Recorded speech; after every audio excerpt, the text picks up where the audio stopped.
Hello student, आज का हमारा टॉपिक है प्रवाल भित्ति या कोरल रीफ। हम बात कर रहे हैं समुद्र विज्ञान की और ये टॉपिक अपना समुद्र विज्ञान से संबंधित है, यानी हम बात करेंगे जलीय भाग की। तो जलीय भाग में प्रवाल भित्ति या कोरल रीफ, तो सबसे पहले ये बात आती है कि प्रवाल भित्ति या कोरल रीफ क्या है। तो जलीय भाग में या सागरीय भाग में या महासागरीय भाग में प्रवाल या मूंगा एक जलीय जीव होता है जो चूने का उत्सर्जन करता है, यानी कैल्शियम कार्बोनेट का निर्माण करता है। जब यह जलीय जीव मृत हो जाता है तो उसके अस्थिपंजर से एक भित्ति का निर्माण हो जाता है। उसके ऊपर फिर दूसरा जलीय जीव यानी मूंगा जीव है, वो दूसरी भित्ति का निर्माण करता है। इस प्रकार इनसे एक जलीय भित्ति का निर्माण हो जाता है जिसे प्रवाल भित्ति या कोरल रीफ कहा जाता है।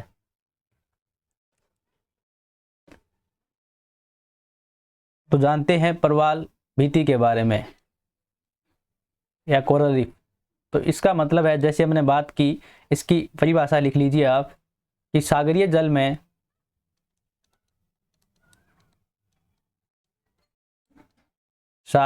में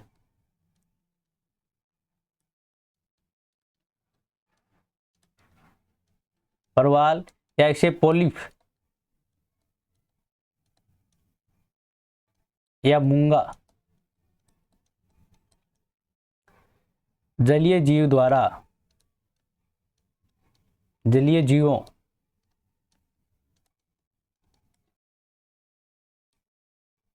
द्वारा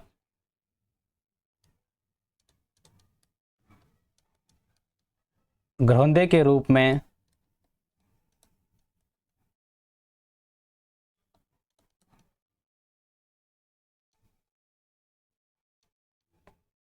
चूने की खोल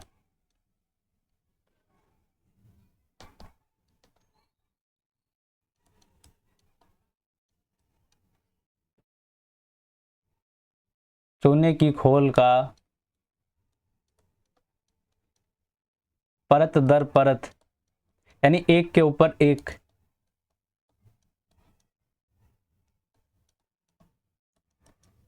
निर्माण करता है।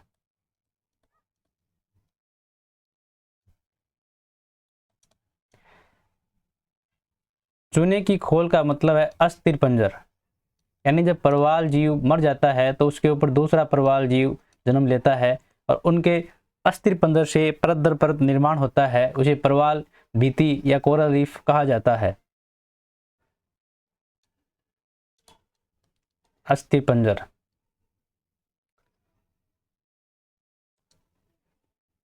जिसे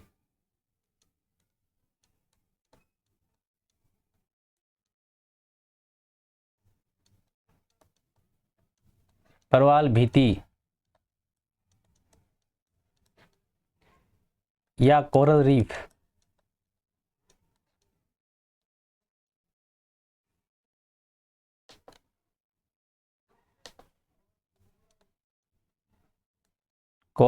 कहा जाता है।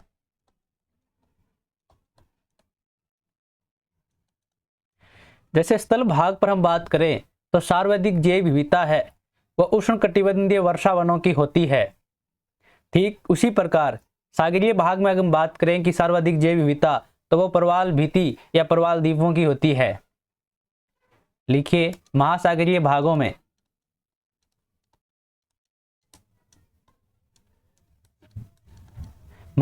भाग या जलीय भाग, महासागरीय भागों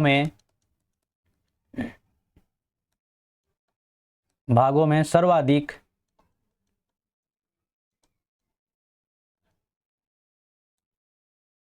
जैव विविधता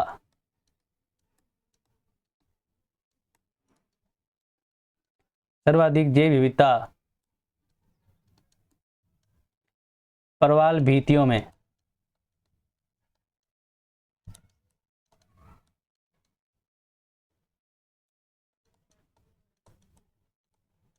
पाई जाती है।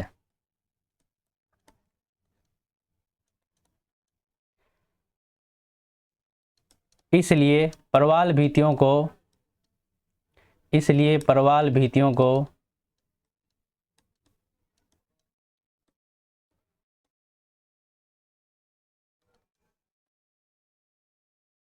प्रवाल भित्तियों को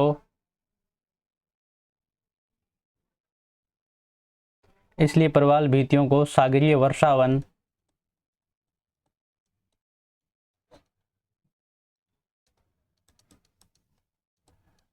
वर्षावन या सागरीय बगीचा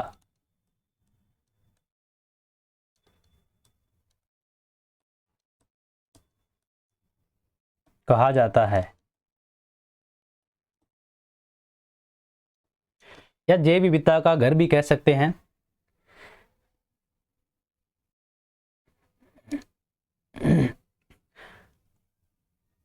अब वैज्ञानिकों ने क्या किया, लगभग 1 लाख प्रजातियों का अनुमान लगाया है कि समुद्र में लगभग 1 लाख प्रजातियां विद्यमान हैं, जिनमें से लगभग 10,000 प्रजातियों का निर्धारण किया गया है कि 10,000 प्रजातियों का ही चुनाव किया गया है अब तक। अब लिखिए कि प्रवाल भित्तियां की उत्पत्ति होने के लिए आवश्यक दशाएं कौन कौन सी हैं। लिखिए प्रवाल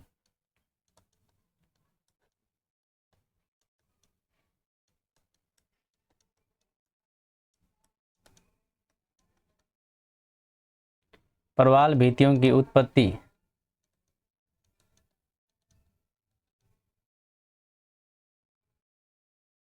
की आदर्श दशाएं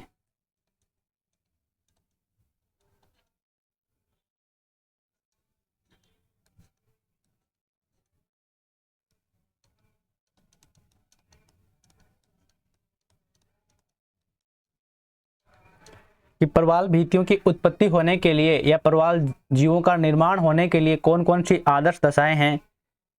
तो इन आदर्श दशाओं में बात करें तो सबसे पहले क्या है कि एक उष्णकटिबंधीय महासागरीय भागों का विकास, यानी उष्णकटिबंधीय महासागरीय भाग हैं उनमें प्रवाल भित्तियों का विकास होता है।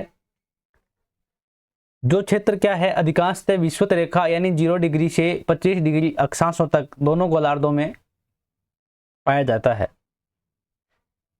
उसके बाद में दूसरी कंडीशन का बात करें तो दूसरी शर्त यह है कि महासागरीय जल का औसत तापमान है वो 20 डिग्री सेंटीग्रेड से 21 डिग्री सेंटीग्रेड तक रहना चाहिए। अगर टेम्परेचर 21 डिग्री सेंटीग्रेड से ऊपर चला जाता है तो प्रवाल जीव है वो मर जाते हैं, जीवित नहीं रह पाते हैं।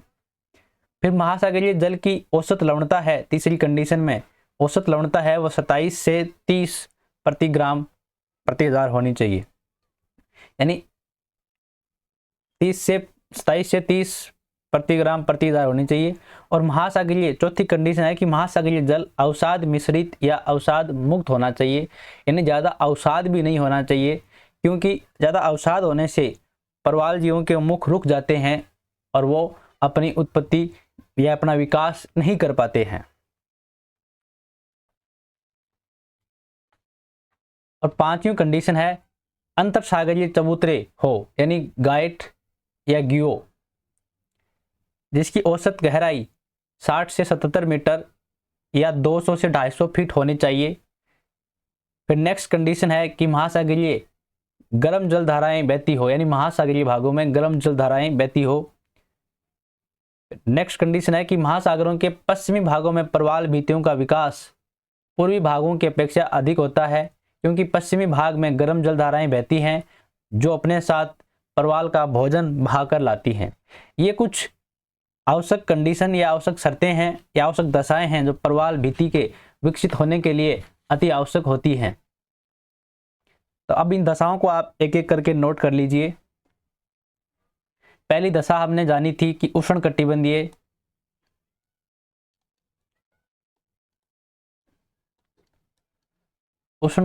महासागरीय भाग,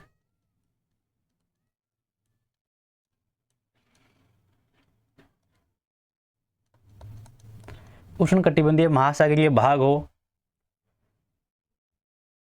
यानी उष्णकटिबंधीय महासागरीय भाग या बात करें तो 0 से 25 डिग्री नॉर्थ और साउथ दोनों गोलार्धों के बीच का क्षेत्र। दूसरी कंडीशन है महासागरीय जल का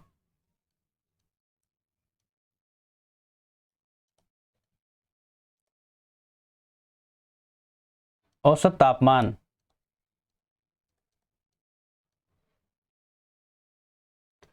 20 से 21 डिग्री सेंटीग्रेड होना चाहिए।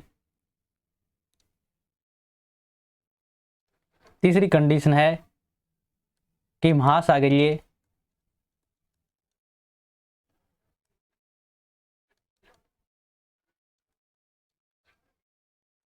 जल की लवणता 27 से 30 प्रति हजार होनी चाहिए।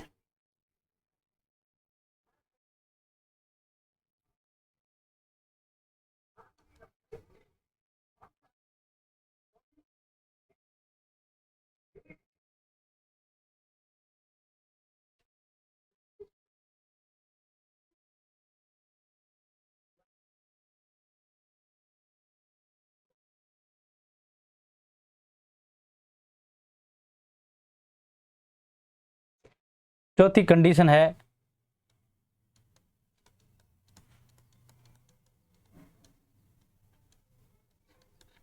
महासागरीय जल, यानी जो महासागर का जल है वो अवसाद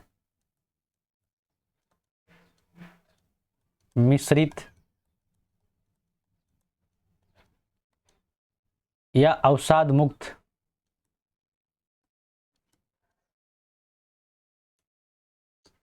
मुक्त हो।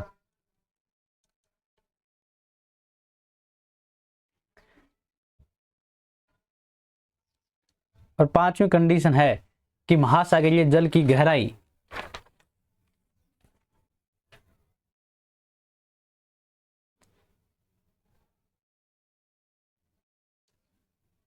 यानी अंतः सागरीय चबूतरे का निर्माण, चबूतरे होने चाहिए।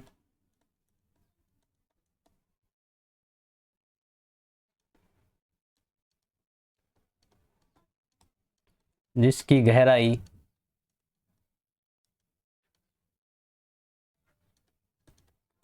60 से 77 मीटर या 200 से 250 फीट हो। नेक्स्ट कंडीशन है कि महासागरीय गर्म जलधाराएं बहती हो, कि महासागरों में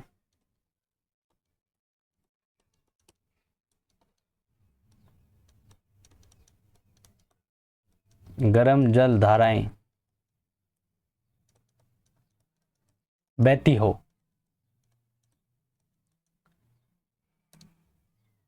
नेक्स्ट कंडीशन की बात करें तो होता क्या है कि महासागरों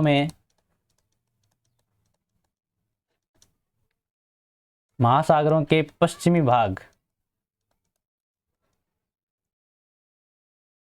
पश्चिमी भाग में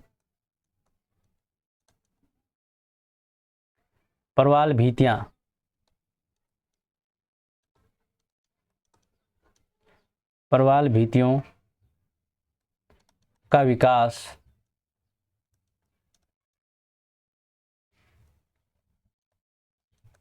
पूर्वी भागों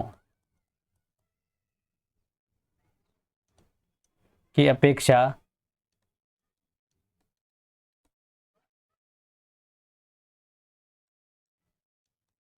अधिक होता है।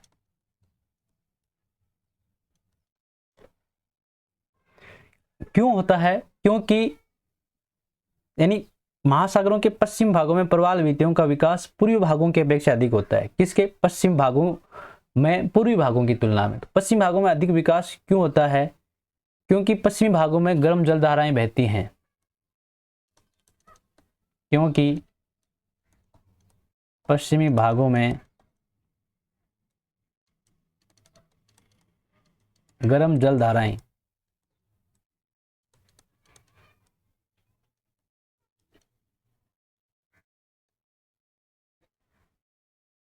बहती हैं, पश्चिम भागों में गर्म जलधाराएं बहती हैं, जो अपने साथ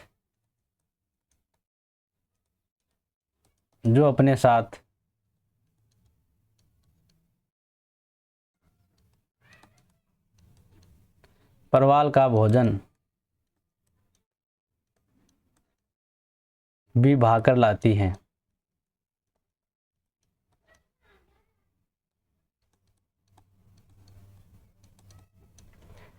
ये थी परवाल भीतियों की आवश्यक दशाएं कि परवाल भीतियों को पनपने के लिए या उनके विकास के लिए कौन कौन सी आवश्यक दशाएं होनी चाहिए। अब हम बात करेंगे कि परवाल भीतियों के प्रकार कौन कौन से हैं, परवाल भीतियां कितने प्रकार की होती हैं, and types of coral reef. अपनी नेक्स्ट पॉइंट है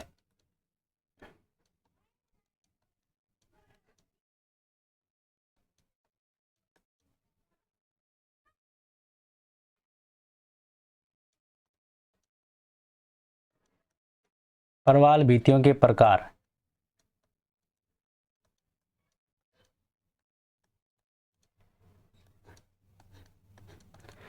तो मुख्य रूप से या मुख्यतः परवाल भीतियां 3 प्रकार की होती हैं।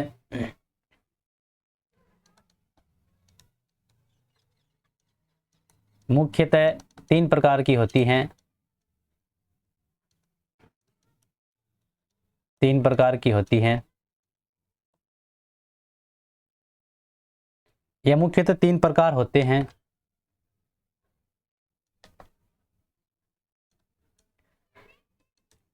पहला है तटीय परवाल भीति।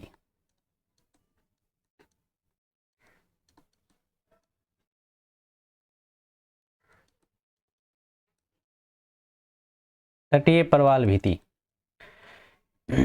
यानी वह परवाल भीति जो तट के समीप निर्मित होती है और जिसका ढाल है वो स्थल की ओर मंद होता है और समुद्र की ओर तीव्र होता है, और तट से स्टी यानी तट से अष्टी होने के कारण या तट के समीप स्थित होने के कारण इसे तटीय परवाल भीति कहा जाता है। और इसमें कभी कभी छिछले लेंगुन का भी निर्माण हो जाता है जिसे बोट चैनल कहा जाता है।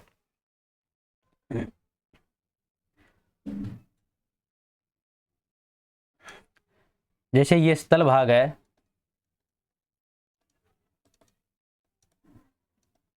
ये स्थल भाग है,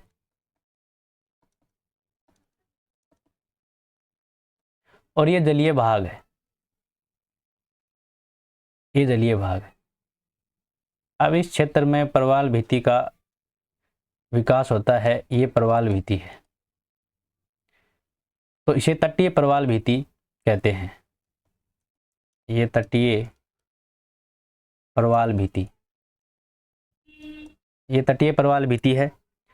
ये तट से स्टी होने के कारण यानी तट के समीप स्थित होने के कारण इसे तटीय परवाल भीति कहते हैं।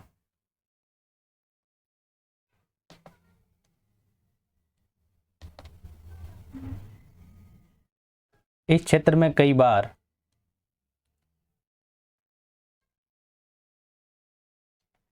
यहाँ पे एक कटाव के कारण बोट चैनल का निर्माण हो जाता है, इसे कहते हैं लेंगुन।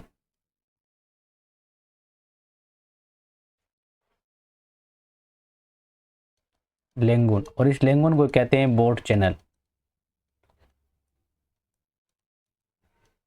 होता क्या है कि छोटी जो नाव होती हैं वो इसके अंदर से स्थलीय भाग तक पहुंच जाती हैं और बड़े जहाज है वो नहीं आ पाते हैं, यानी बोट चैनल ही आ पाती हैं, इस कारण इसको बोट चैनल कहते हैं। लिखिए इसमें तट के समीप, तट के समीप निर्मित, तट के समीप निर्मित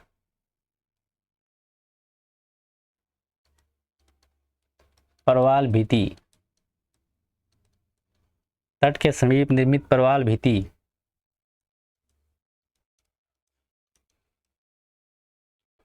जिसका स्थल की ओर, जिसका स्थल की ओर ढालमंद होता है, यानी स्थल की ओर ढालमंद होता है तथा समुद्र की ओर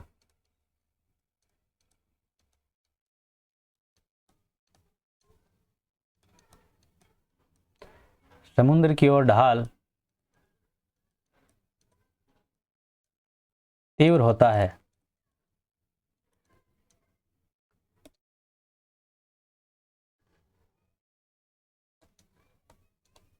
तट के समीप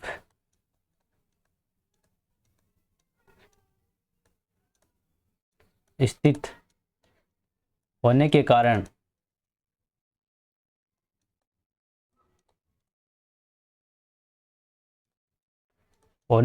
इसे तटीय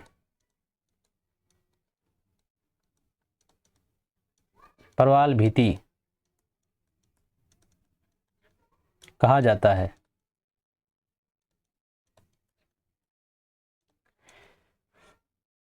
और कभी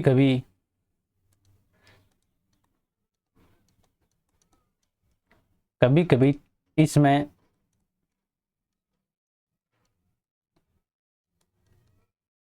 छिछले यानी कम गहराई के छिछले लेंगुन का निर्माण होता है।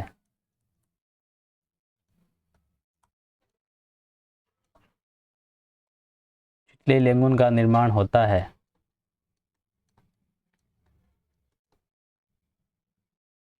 जिसे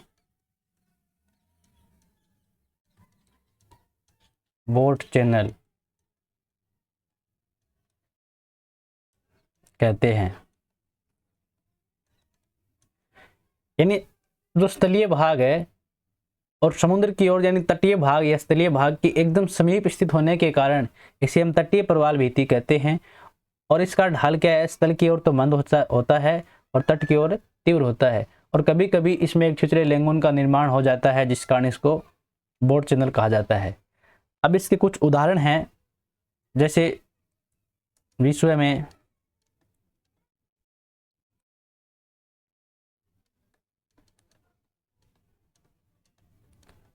में तटीय प्रवाल भित्ति या तटीय प्रवाल भित्तियां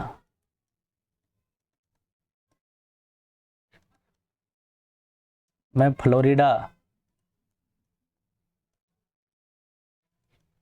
तट ये अटलांटिक महासागर में है।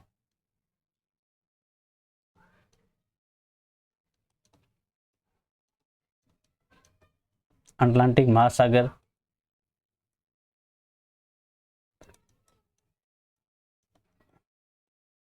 इंडोनेशिया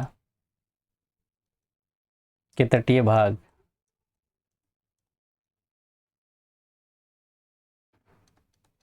इंडोनेशिया के तटीय भाग यानी स्काउ द्वीप,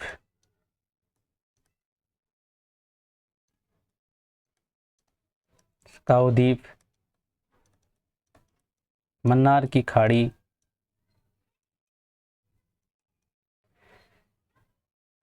ये इनके उदाहरण हैं। यानी विश्व में इन क्षेत्रों में तटीय प्रवाल भित्तियां मिलती हैं।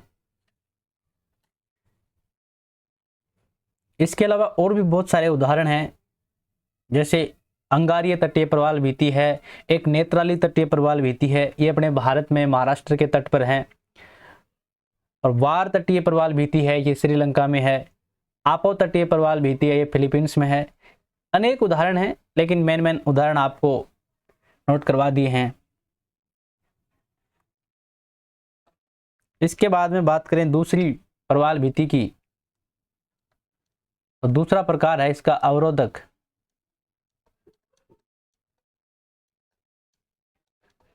अवरोधक प्रवाल भित्ति,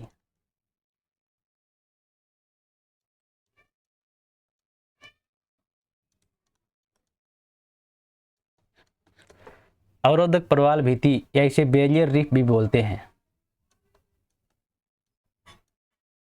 बैरियर रीफ यानी इसमें क्या होता है कि थोड़ा तट से दूर और तट के समांतर, यानी तट से थोड़ा दूर होती है लेकिन तट के समानांतर विच्छिन्न रूप में, यानी बीच बीच में टूटी हुई फैली होती हैं, जिसे हम अवरोधक प्रवाल भित्ति कहा जाता है। तो बीच बीच में जो टूटे हुए भाग हैं, उन टूटे हुए भागों को ज्वारीय मार्ग कहा जाता है, जिससे जलयान आगमन करते हैं। यानी ज्वार के समय में ज्वार भी आते हैं और जलयान भी आते हैं, इसलिए ज्वारीय मार्ग कहते हैं। इन प्रवाल भित्तियों में गहरे लेंगुन का निर्माण नहीं होता है। यानी हमने पीछे बात की थी कि गहरे लेंगुन का निर्माण यानी छिछले लेंगुन कहाँ बनते हैं, जिसे हमने बोट चैनल कहा था, तो वो तटीय प्रवाल भित्तियों में बनते हैं। अवरोधक प्रवाल भित्तियों में जो लेंगुन झील है उनका निर्माण नहीं होता है। यानी ये स्थल भाग है और ये प्रवाल भित्तियां तट के समानांतर इस प्रकार बनी होती हैं। बीच बीच में से ये कटी होती हैं, जिससे ज्वारीय जल आता है या जलयानों का निर्माण होता है। जलयान मार्ग अपना आवागमन करते हैं, इसे कहते हैं अवरोधक प्रवाल भित्ति। अवरोधक प्रवाल भित्ति या दूसरा नाम इसका है बैरियर रीफ। बैरियर रीफ एक ही बात है। बैरियर रीफ या अवरोधक प्रवाल भित्ति यानी ये तट से दूर होती हैं लेकिन तट के समांतर होती हैं। और तटीय प्रवाल भित्ति में क्या था, वो तट के समीप स्थित थी। तो इसमें लिखिए तट से दूर तथा तट के समानांतर। तट के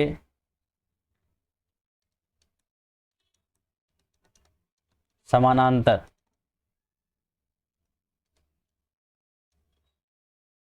विच्छिन्न रूप में। विच्छिन्न रूप में यानी इसका मतलब है बीच में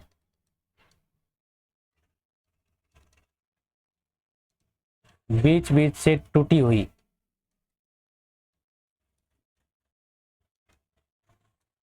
विच्छिन्न रूप का मतलब है बीच बीच से टूटी हुई रूप में फैली प्रवाल भित्ति। फैली प्रवाल भित्ति को अवरोधक प्रवाल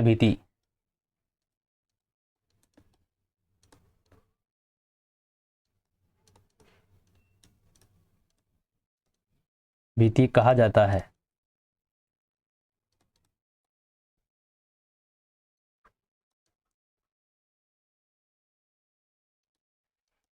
इनमें तटीय प्रवाल भित्तियों में तो क्या होता है कि छिछले लेंगुन का निर्माण होता है, यानी कम गहरे लेंगुन का निर्माण होता है, और इसमें गहरे लेंगुन का निर्माण होता है। इसमें गहरे लेंगुन का निर्माण होता है। गहरे लेंगुन का निर्माण होता है। इसके अलावा इनमें बीच बीच में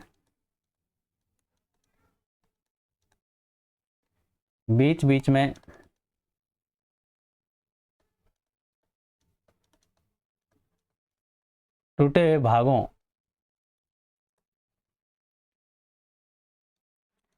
हुए भागों को ज्वारीय मार्ग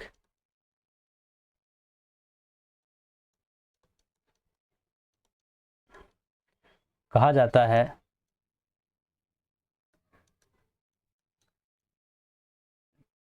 जिससे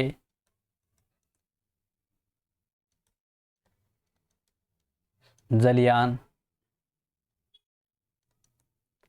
आवागमन करते हैं।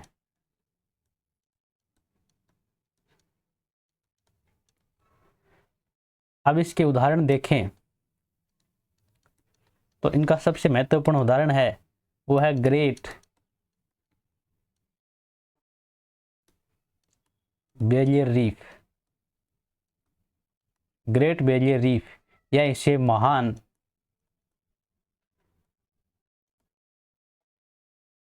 महान अवरोधक प्रवाल भित्ति यानी ग्रेट बैरियर रीफ या महान अवरोधक प्रवाल भित्ति कहा जाता है। और ये विश्व की सबसे बड़ी प्रवाल भित्ति है।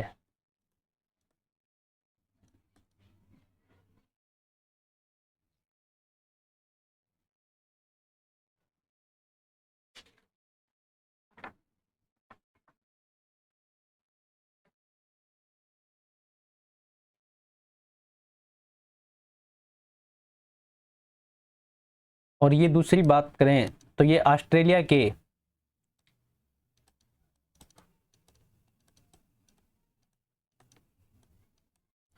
के उत्तरी पश्चिमी भाग, उत्तरी पूर्वी भाग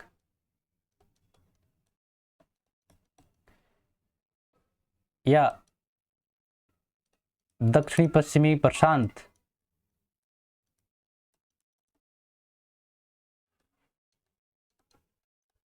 महासागर में स्थित है। यानी ऑस्ट्रेलिया के तो उत्तरी पूर्वी भाग में स्थित है, और प्रशांत महासागर की बात करें तो प्रशांत महासागर में दक्षिणी पश्चिमी प्रशांत महासागर में स्थित है। और यहाँ पर इसकी लंबाई भी लिख लीजिए, 1920 किलोमीटर लंबी है ये अवरोधक प्रवाल भित्ति का सबसे बेस्ट उदाहरण है।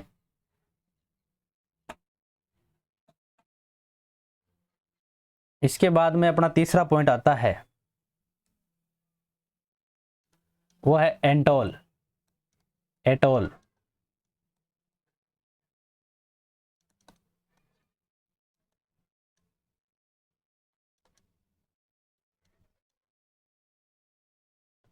एटोल यानी महासागरों में अंतरसागरीय जो चबूतरों पर, यानी जो महासागरीय भाग है उसमें अंतरसागरीय चबूतरे होते हैं, यानी जिन्हें गोयार्ड कहते हैं, जिनकी गहराई हमने जानी थी 60 से 77 मीटर या 200 से 250 फीट होती है। उन अंतरसागरीय चबूतरों पर घोड़े की नाल या वलयाकार या अंडाकार आकृति में प्रवाल भित्तियों का विकास होता है, जिसे एटोल कहा जाता है। लिखिए,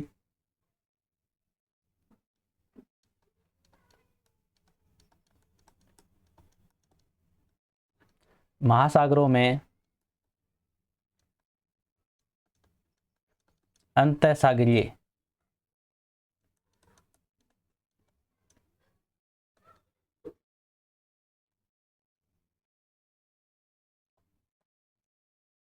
चबूतरों पर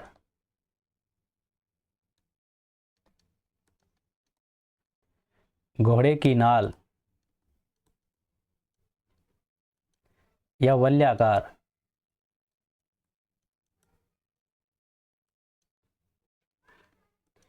या अंडाकार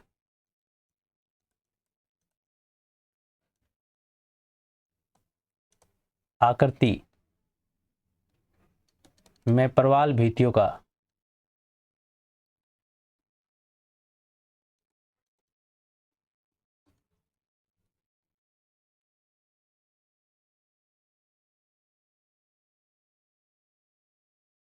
विकास होता है।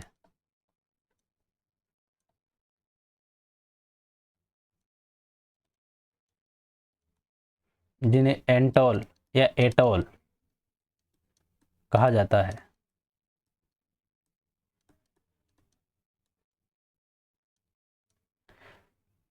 अब इसके बहुत सारे उदाहरण मिलेंगे आपको एटोल के, जैसे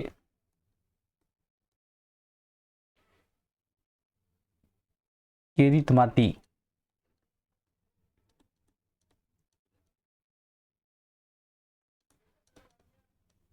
एटोल द्वीप समूह,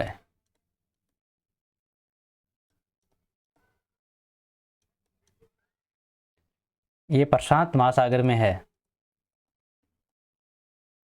प्रशांत महासागर में कहाँ पे है? किरिमाती एटोल द्वीप समूह प्रशांत महासागर में है, और ये विश्व का, इसमें नीचे डैश करके लिख लीजिए, विश्व का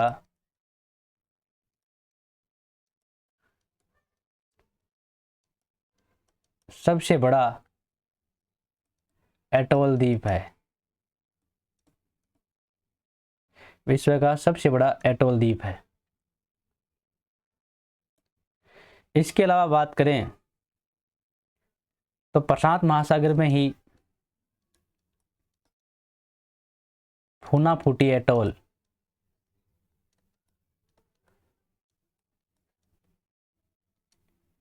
और फूराफूटी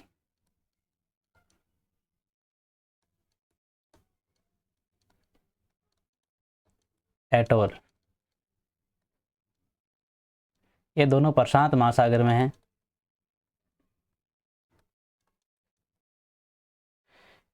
इसके बाद में अपने भारत में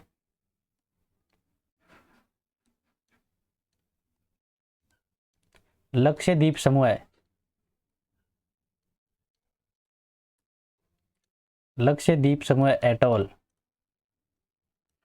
ये कहाँ पे है? अरब सागर में। अरब सागर और भारत। इसके अलावा बहुत सारे उदाहरण मिलेंगे आपको इसमें। अब नीचे एक नोट लगा के लिखिए कि विश्व में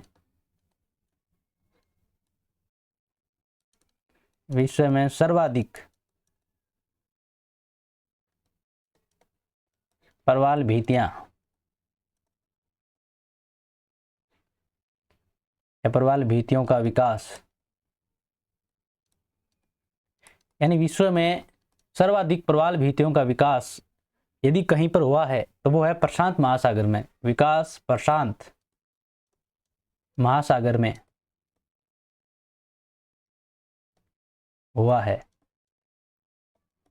यानी आपसे ये पूछा जाए कि विश्व में सर्वाधिक प्रवाल भित्तियों का विकास किस महासागर में हुआ है, तो वो कौन सा महासागर होगा? प्रशांत महासागर।